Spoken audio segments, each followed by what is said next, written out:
इस्तकबाल है आपका न्यूज 18 जम्मू कश्मीर लद्दाख हिमाचल में। मैं हूं विशाल और आप देख रहे हैं JKLH प्राइम डिबेट। कटरा, जी हां, कटरा एक बार फिर सुर्खियों में है। वैसे तो पूरे जम्मू और कश्मीर में भी बारिश ने जो आफत मचाई है और जिस तरह की बारिश हुई है, ऐसा कहा जा रहा है, माना जा रहा है कि पिछले 99-100 सालों में ऐसी बारिश नहीं हुई। यानी कि 99 साल या फिर 100 साल, दो आंकड़े आ रहे हैं।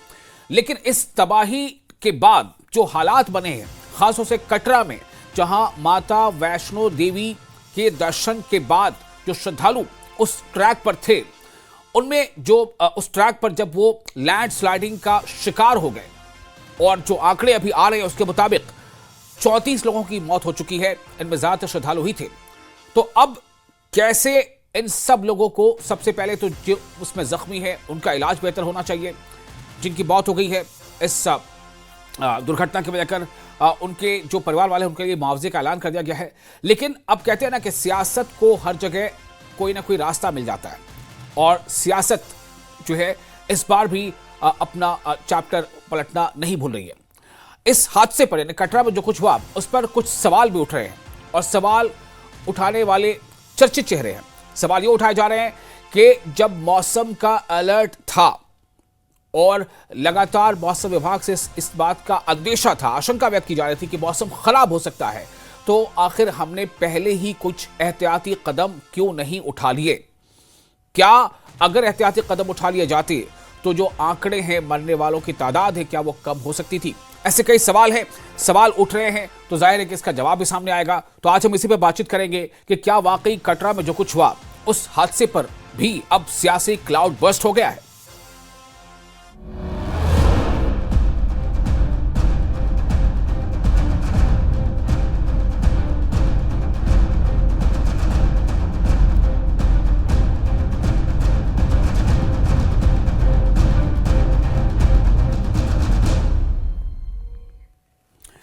तो कटरा हादसे पर सियासी क्लाउड बर्स्ट, इसका मतलब यही है कि इस हादसे पर सवाल उठ रहे हैं, क्योंकि हाल के दिनों में ही काफी ऐसे मामले सामने आ गए। कटरा को आप देख ले, डोडा में देखें क्या हुआ है, किश्तवाड़ में देखें क्या हुआ है। किश्तवाड़ में जब ये वहां पर क्लाउड बर्स्ट जब हुआ था किश्तवाड़ में, तो उसके बाद ये चर्चा भी होने लगी थी कि चूंकि किश्तवाड़ में वहां पर ऐसे हालात जो पैदा हो गए थे, उसके बाद फिर कटरा में ऐसे हालात कैसे पैदा हो गए। किश्तवाड़ के बाद हमें याद है कि इस पर हमने चर्चा भी की थी कि किश्तवाड़ में जो बछैल माता मंदिर मार्ग पर जो ये हादसे का शिकार हो गए थे लोग, उसके बाद ये चर्चा हुई थी कि क्यों ना जो है श्राइन बोर्ड, माता वैष्णो देवी श्राइन बोर्ड के तर्ज पर यहाँ भी एक श्राइन बोर्ड बने, ताकि देख रेख ठीक हो। लेकिन आप देखिए किस्मत को या भाग्य को क्या लिखा था कि फिर इस मार्ग पर भी जो माता वैष्णो देवी मार्ग के जो श्रद्धालु थे, उन पर भी जो है ये आफत टूट पड़ी। अब इससे सवाल उठ रहे हैं, सियासी सवाल उठ रहे हैं। तो ये सवाल दरअसल क्या है, और ये सवाल कितने जायज़ हैं, और क्या इन सवाल को उठाने का सही वक्त है? ऐसे कई सवाल हैं जो आज हम करेंगे अपने पैनलिस्ट से। हमारे साथ जो पैनलिस्ट इस डिबेट पर चर्चा के लिए जुड़ रहे हैं वो हैं RS पठानिया, जो BJP के MLA हैं और स्पोक्स पर्सन भी हैं। हमारे साथ जुड़ रहे हैं दूसरे मेहमान आकाश वर्मा, जो नेशनल कॉन्फ्रेंस के स्पोक्स पर्सन हैं, और जगदीप सिंह, जो स्पोक्स पर्सन है कांग्रेस के। तो सबसे पहले मैं आकाश वर्मा आपके पास आना चाहता हूं, और मैं ये जानना चाहता हूं कि कुछ सवाल उठाए हैं सुरेंद्र चौधरी ने, और उससे पहले आपकी पार्टी के सीनियर लीडर उन्होंने भी सवाल उठाए हैं। तो अब सवाल ये पैदा होता है कि क्या ये सही वक्त है इन सवालों के उठाए जाने का? NC जो है ये सवाल आखिर क्यों उठा रही है, और इन सवालों में क्या आपको लगता है कि ये सवाल जायज़ है? NC का क्या मौक़िफ़ है? शुक्रिया विशाल साहब। मैं बाकी फेलो पैनलिस्ट का भी यहाँ पर वेलकम करता हूँ। सबसे पहले तो जो सवाल आज सुरेंद्र चौधरी साहब ने उठाए हैं, जी मैं समझता हूँ कि वो 100% सही हैं। अगर मैं आपको पिछले कुछ दिनों पहले का जो वाकया पाडर में चिशोती क्लाउड बर्स्ट जो हुआ, जी अगर मैं वो याद दिलवाऊं आपको, तो वहां पर भी हमारी लगभग 60 से 65 कीमती जानें चली गई। तो क्या वैसा एक इंसिडेंट होने के बाद भी जो हमारा हमारा एडमिनिस्ट्रेशन है, जो यहाँ पर इन सारी चीज़ों को फैसिलिटेट करता है, जी क्या उनको इस चीज़ की भनक नहीं थी कि हम ऑलरेडी एक त्रासदी से गुजरे हैं? क्या यहाँ पर उस चीज़ को क्योर करने के लिए क्या करेक्टिव या कोई प्रिवेंटिव मेजर्स नहीं उठाए जा सकते थे? तो ये सबसे बड़ा सवाल जो है, ये एलजी लेड एडमिनिस्ट्रेशन के ऊपर उठता है कि अगर आईएमडी यानी इंडिया मीटेरोलॉजिकल डिपार्टमेंट द्वारा जी। 23 तारीख को, मैं हम्म। अगर आपको टाइमलाइन फ्रेम करूं ऑन हम्म। रिकॉर्ड, हम्म। 23 तारीख से लेकर 27 तारीख की रात तक जो था कॉन्टिन्यूसली यहाँ पर रेनफॉल हुआ। 23 तारीख को आईएमडी द्वारा एक जानकारी जो है वो पब्लिक की जाती है कि आने वाले जो 3-4 दिन रहने वाले हैं वो हाई अलर्ट, उन्होंने वार्निंग जारी की। लेकिन 23 तारीख के बाद 24 तारीख को जब 24 घंटे के स्पैन में 190 रेनफॉल जो है वो रिकॉर्ड किया गया। और अगर आप आईएमडी की रूल्स और रेगुलेशंस देखेंगे तो अगर एक 24 घंटे के स्पैन में 100 से ज्यादा रेनफॉल अगर रिकॉर्ड किया जाता है जी। तो उसको हाई अलर्ट पे दर्ज किया जाता है, और जी। वहां पे प्रिवेंटिव और करेक्टिव मेजर जो हैं वो लेना शुरू कर दिए जाते हैं। हम्म। लेकिन मैं आज आज आपके माध्यम से एलजी एडमिनिस्ट्रेशन को ये सवाल पूछना चाहता हूं हम्म। कि 23 तारीख को वार्निंग आने के बाद 24 तारीख निकल गया, 25 तारीख निकल गया, ऐसी क्या कॉम्प्लिकेशंस थी, ऐसी क्या पाबंदियां थी आप लोगों के ऊपर कि आपने 26 तारीख के 1:30 बजे जाके यात्रा को सस्पेंड किया? आपने उन यात्रियों को जिनको रजिस्टर किया, जिनको आपने एक ग्रीन सिग्नल दिया वहां पर जाके दर्शन करने का, आपने उनको जानबूझकर मौत के घाट पर उतार दिया, मौत के कुएं में फेंका। तो आज ये सवाल इनसे पूछना जायज है, क्योंकि जब भी हादसे होते हैं तो किसी ना किसी को जिम्मेवारी लेनी पड़ती है। लेकिन लेकिन आज लेकिन जब ये हादसा, आकाश जी, मैं आपसे ये जानना चाहता हूं कि मौसम विभाग ने जो अलर्ट किया था वो अपनी जगह पर दुरुस्त है, बारिश हो सकती है, तेज बारिश हो सकती है, लेकिन क्या उसे ये भी पता चल जाता है कि कहां पर लैंडस्लाइड होगा, कहां पर क्लाउड बस्ट होगा? और अगर बारिश तो आप देखिए कई जगहों पर हो रहे हैं, हर जगह पर हो रहे हैं, लेकिन ऐसा क्यों ये हम मान लें कि उस आगाही को नेगलेक्ट किया गया? ऐसा क्यों लगता है आपको? देखिए विशाल साहब, मैं आपको बताऊं कि क्लाउड बर्स्ट तो जगह जगह हो रहे थे, हम्म। हम्म। लैंडस्लाइड भी हर जगह हो रही थी, हम्म। लेकिन एक वैष्णो देवी यात्रा हम्म। जो वर्ल्ड फेमस यात्रा है, जहां पर एक साल में करोड़ों से ज्यादा श्रद्धालु यहाँ पर आते हैं, और हमें ये तो अंडरस्टूड है कि जो यात्रा है वो तो रहेगी, क्योंकि श्रद्धालुओं का की आस्था बनी रहती है इस जगह के साथ, और वो काफी तादाद में जो है वो कटरा और वैष्णो देवी की यात्रा करने आते हैं। तो हम्म। क्या उन लोगों को उस एक प्रॉपर समय पर रोक दिया जाना, क्या ये दिखाता, मतलब क्या दर्शाता है? क्या ये लैक ऑफ एडमिनिस्ट्रेटिव प्रिपेयर्डनेस थी, या फिर वो कोई पुअर डिसीजन मेकिंग है ये एलजी लेड एडमिनिस्ट्रेशन की, कि इनको इस टाइमिंग के बारे का अंदाजा नहीं था? जो कि एक मैं कॉमन सेंस मैं समझता हूँ कि एक कॉमन सेंस है कि अगर 23-24 तारीख को आप लोगों ने एक उस लेवल के ऊपर से वाटरफॉल रिकॉर्ड कर लिया, ठीक है। रेनफॉल रिकॉर्ड कर लिया, उसके जी। बावजूद भी आप लोगों ने उस यात्रा को ठीक होने है, दिया, मैं और कोशिश जो करूंगा कि श्रद्धालु इस थे। बारे में और जवाब लूंगा, लेकिन इसमें कुछ जवाब आ रहे हैं, मैं अभी आपके सामने रखूंगा। फिलहाल हमारे साथ जगदीप सिंह जुड़ चुके हैं, स्पोक्स पर्सन है कांग्रेस के। जगदीप, आपका बहुत स्वागत है न्यूज़ 18 JKLH के इस शो में। इसका नाम है JKLH प्राइम डिबेट। मैं ये जानना चाहता हूं कि कटरा में जो कुछ हुआ, अगर इसे ये माने कि ये प्राकृतिक आपदा का ही एक रूप था, तो फिर उसके लिए क्या अभी ये ज़रूरी नहीं था कि पहले हम ये देखें कि किन लोगों की वहाँ पर जाने गई हैं, कौन ज़ख्मी हुए हैं, किनका इलाज किस तरह से जल्दी हो सके, क्या रेस्क्यू ऑपरेशन की कुछ और गुंजाइश बनती है? और ऐसे समय में क्या ये सवाल उठाना कि फलां की गलती है या फलां ने ये नहीं किया, फलां ने ये नहीं किया, क्या ये दुरुस्त है? आप क्या मानते हैं? आजम साहब आदाब। जी। इस निकम्मी, निठल्ली और नकारा सरकार, जिसे परोक्ष रूप से पुनर्गठन अधिनियम की धारा 55 लगाकर एक सशक्त जनादेश वाली जनता द्वारा चुनी गई सरकार के सिर पर थोपना, यह सबसे बड़ी विडंबना है कि आज मौके की सरकार को सवाल खड़े करने पड़ रहे हैं।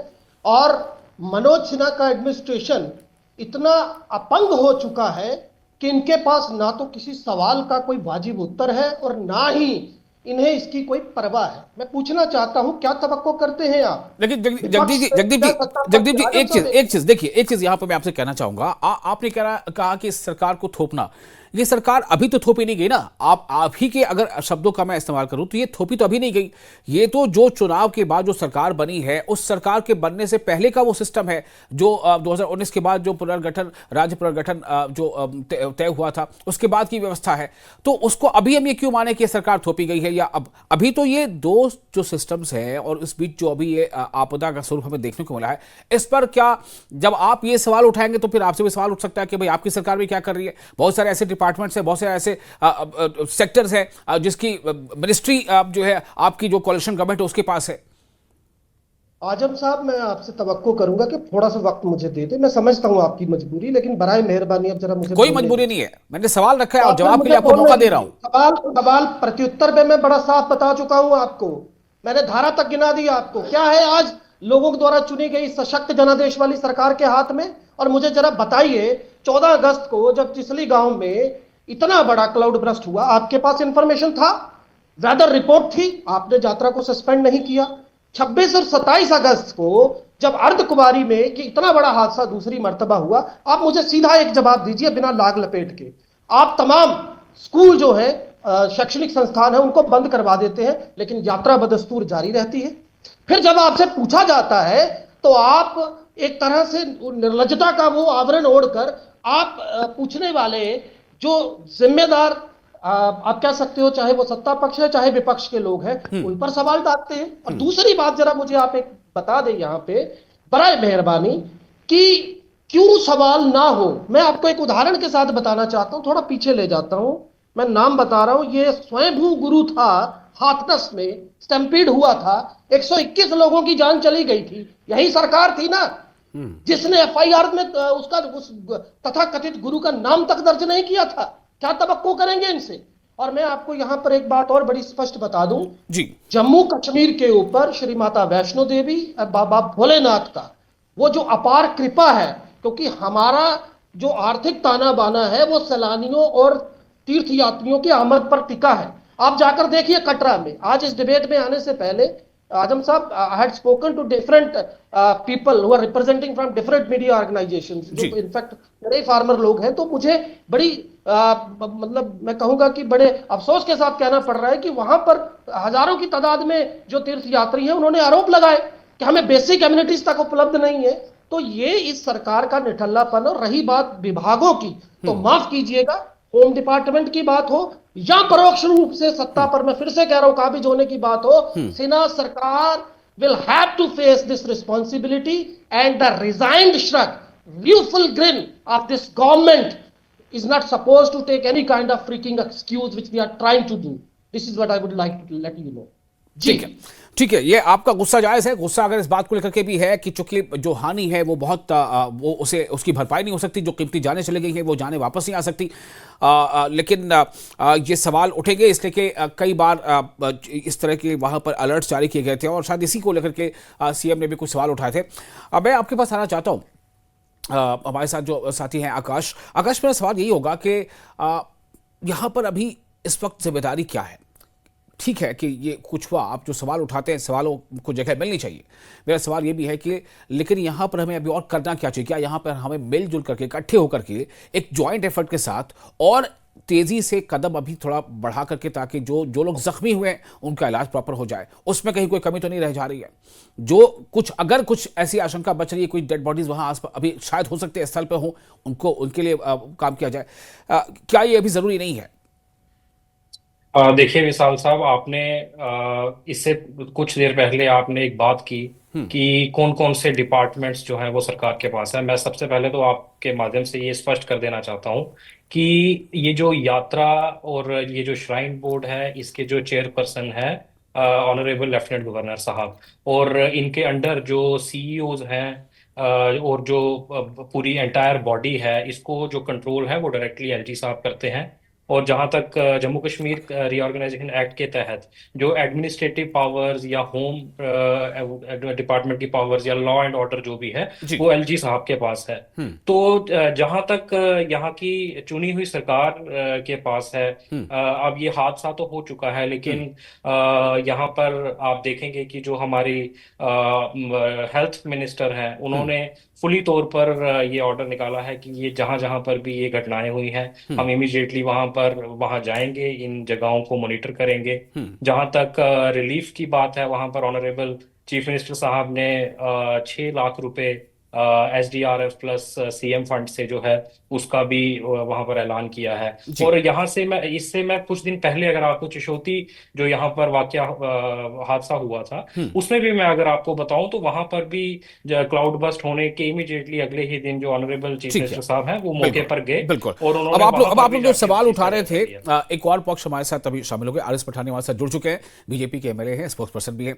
आरिस पठानी साहब, ये पहले तो हमने किश्तवाड़ देखा, फिर अब कटरा, बाकी और जगहों पर हो ही रहा है वो, डोडा या दूसरी जगहों पर। जब किश्तवाड़ का जो वाकया हुआ था तब इस पर एक मांग भी उठी थी कि क्यों ना हम माता वैष्णो देवी श्राइन बोर्ड की तरह से ही माता मचाल के जो दर्शन की जो रहा तो वहाँ भी एक श्राइन बोर्ड इस तरह का हो और जिसके जो है देख रेख अच्छे से हो सके। लेकिन अब देखिए कि फिर वहाँ पे ये चीज़ें हो गई हैं।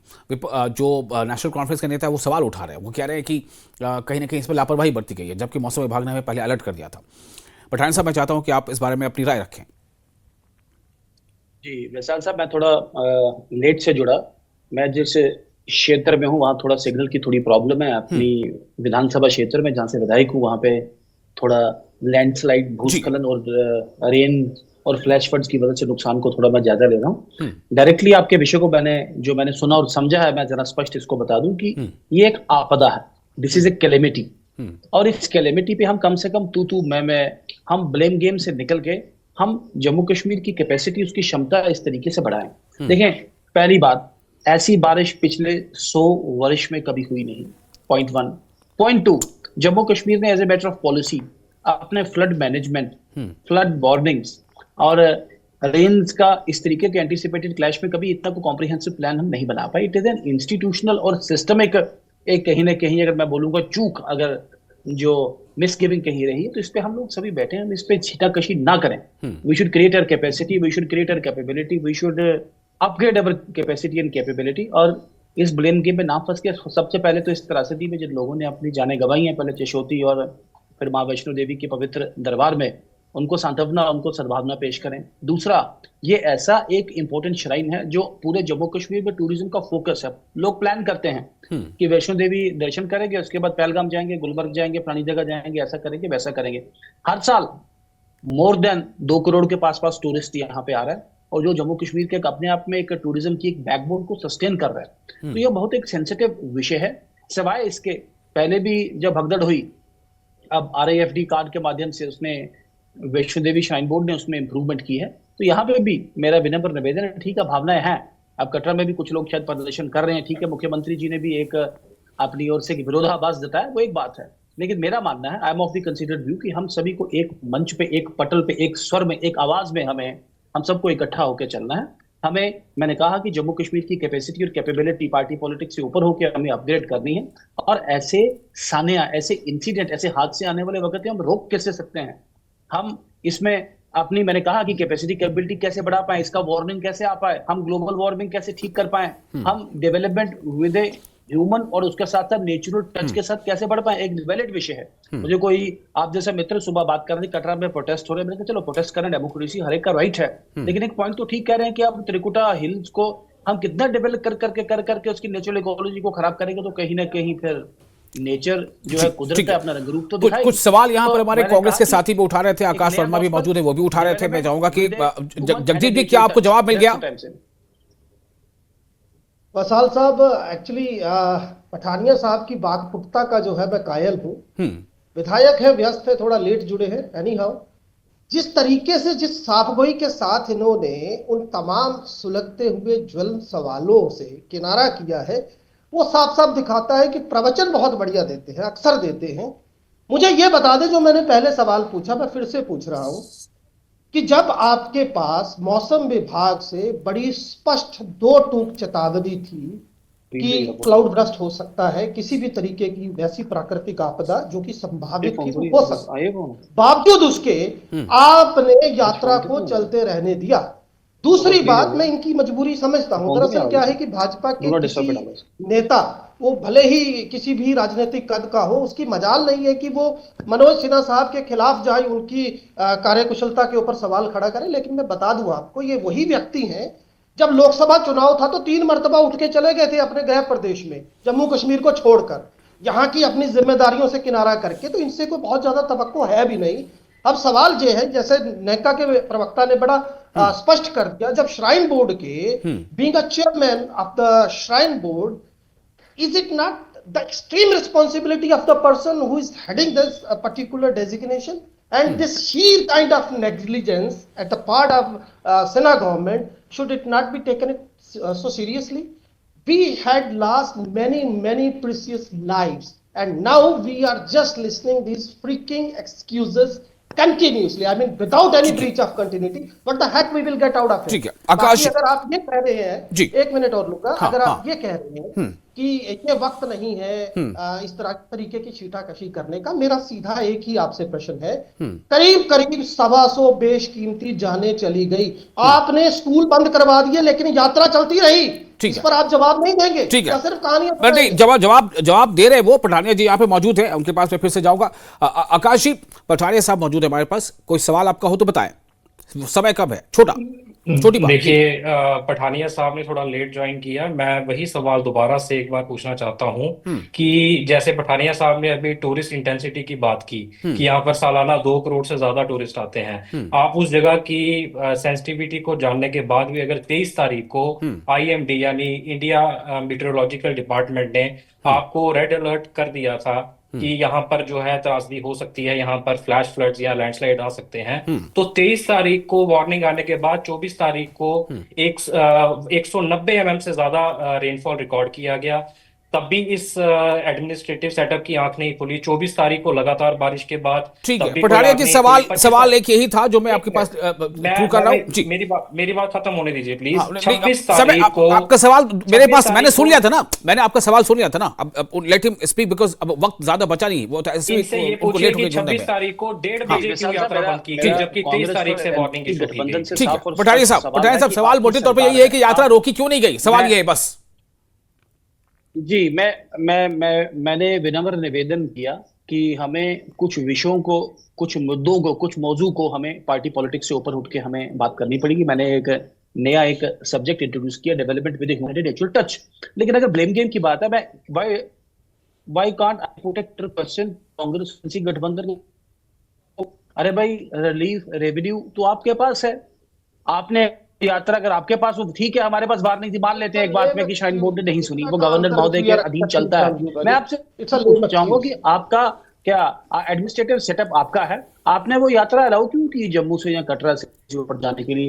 ठीक है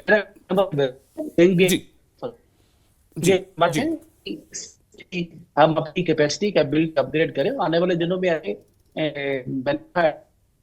सरलकारी। सिग्नल आपका ऑडियो कट हो रहा है, सिग्नल वीक है, आप जहां पर है।